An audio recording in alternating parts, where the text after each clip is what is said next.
മനസ്സിൽ പകയും വാശിയും കൊണ്ടടക്കരുത്. ഒരു സലാം പറച്ചിലുകൊണ്ട് തീരെങ്കിൽ അവിടെ തീരണം.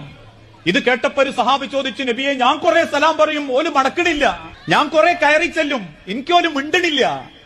റസൂലുള്ള പറഞ്ഞു, ഇനി അവസാനിപ്പിക്കരുത്, വീണ്ടും വീണ്ടും തുടർന്നുകൊണ്ടേയിരിക്കണം. കാരണം നീ എത്ര കാലം സലാം പറയുന്നോ, അവൻ മടക്കാത്ത എത്ര കാലമുണ്ടോ അത്രയും കാലം നരകത്തിന്റെ ചുടുവെണ്ണീർ അവന്റെ തൊണ്ടയിലൂടെ പടച്ചോൻ കുത്തി നിറയ്ക്കും.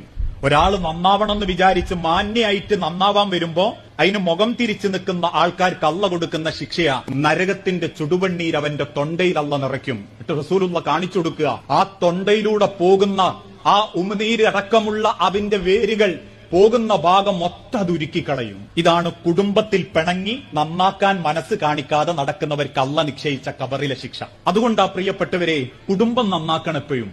ഏത് ബന്ധമാണോ നമുക്കൊരു പ്രയാസം, ഒരു മടിയും വിചാരിക്കണ്ട. കാരണം തോൽക്കാൻ പറ്റുന്ന ലോകം ഈ ദുനിയാവ് മാത്ര. നാളെ പടച്ച റബ്ബിന്റെ കോടതിയിൽ മഹ്ശറ മൈതാനിയിൽ അള്ളാഹു നമ്മളെ മുൻപിൽ നിർത്തിയിട്ടാണ് അത് പറയുന്നതെങ്കിൽ അവിടെ നമുക്ക് പൊരുത്തം വാങ്ങാൻ പറ്റൂല. അവിടെ നമുക്കൊന്ന് പുഞ്ചിരിക്കാൻ പോലും പറ്റൂല.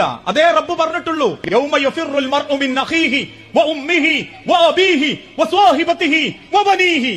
അന്ന് നിങ്ങൾ ഓടും, മക്കളെ വിട്ടോടും, കുടുംബത്തിനെ വിട്ടോടും.